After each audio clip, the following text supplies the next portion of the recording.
Gente, hoje eu e meu grupo nós vimos falar sobre o envelhecimento, que é um processo natural que traz inúmeras consequências, como a falta de atenção, alterações químicas na memória, coordenação, fazendo assim que esse idoso ele passe de gerenciar a sua própria vida, né? E vamos também dar exemplos sobre jogos para estimular cognitivamente esse idoso, porque não necessariamente ele precisa de um déficit, mas também ter esse cuidado precoce. Começando pelos jogos, porque eles são uma ótima opção de passatempo e também de estimulação cognitiva. Temos baralho, dominó, quebra-cabeça. Temos também leitura escrita de preferência do agrado do idoso, porque além de estimular também a memória, ele também estimula funções motoras. Eles podem utilizar para aprender um novo idioma, um curso ou mandar mensagens para amigos e família. Temos também nessa lista o artesanato, que podemos incluir tricô, crochê, marcenaria, costura, que ajudam a manter uma mente saudável e também ajudam muito no intelecto. E também a estimulação visual, memória e tátil ajuda a prolongar a capacidade intelectual do indivíduo. Atividades físicas também devem ser estimuladas, desde uma caminhada, práticas de esporte ou até uma dança. Tudo é aliado do corpo e da mente. Além disso, após a pandemia, é recomendável atividades externas e sociais, como ir ao supermercado, salão de beleza, teatro e cinema. Nesse cenário, é muito importante ressaltar o papel que o psicólogo possui enquanto auxiliador nesse processo terapêutico e auxiliador nesse processo de ajudar o idoso a lidar com questões como desamparo, insegurança pela fase da vida que acompanha. No caso, é sabido que a fase adulta mais próxima da idade idosa é uma fase de bastante dificuldade sobre essa percepção e até alguns medos que são normais, inerentes ao ser humano, como o medo do abandono, do desamparo ou até o medo da morte, que ele é evidente quando você aproxima um estágio mais avançado da sua vida.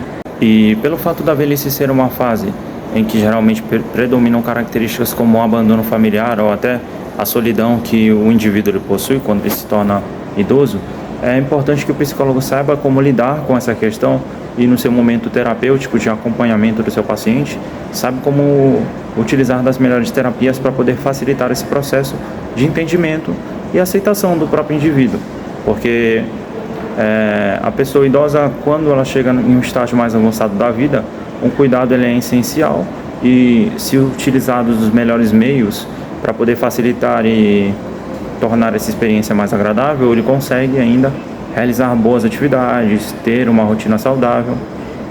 Por isso é muito importante, além do acompanhamento psicológico, que esse idoso possa ter uma pessoa que auxilie nesse processo. O ideal geralmente seria a presença familiar, mas como é ciente que existem casos de abandono e até de desvalorização dessa imagem, o idoso ele fica um pouco à mercê dessa questão.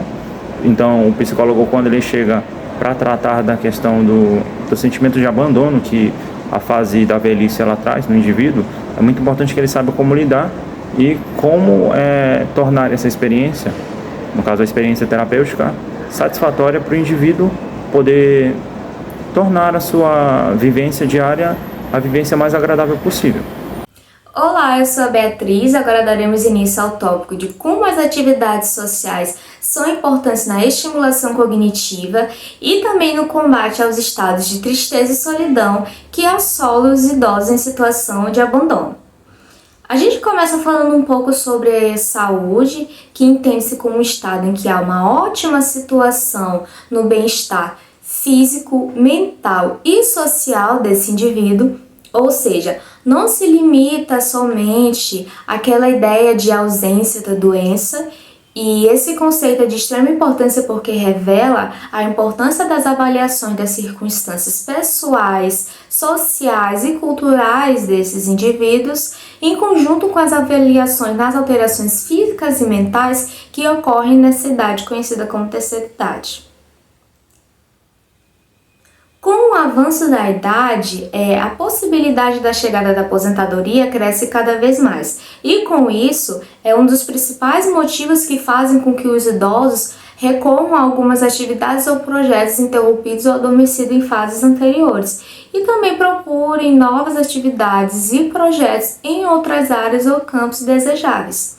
É também muito comum nessa fase o desejo do compartilhamento de experiências e saberes de vida. No nosso país, nos últimos anos, tem crescido o número de universidades e grupos de convivência da terceira idade, que estimulam a redefinição de valores, atitudes e costumes desses idosos. Os grupos de convivência são uma forma de promover a interação e inclusão social e também de viver dignamente no âmbito de ser e estar saudável.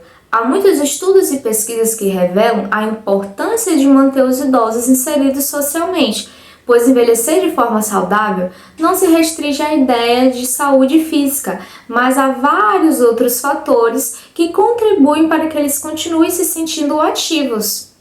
Os grupos também funcionam como uma rede de apoio que mobiliza as pessoas a promoverem a sua autonomia, autoestima, resiliência e também a diminuição da vulnerabilidade, pois o convívio entre pessoas acaba criando laços que contribuem para a inclusão social.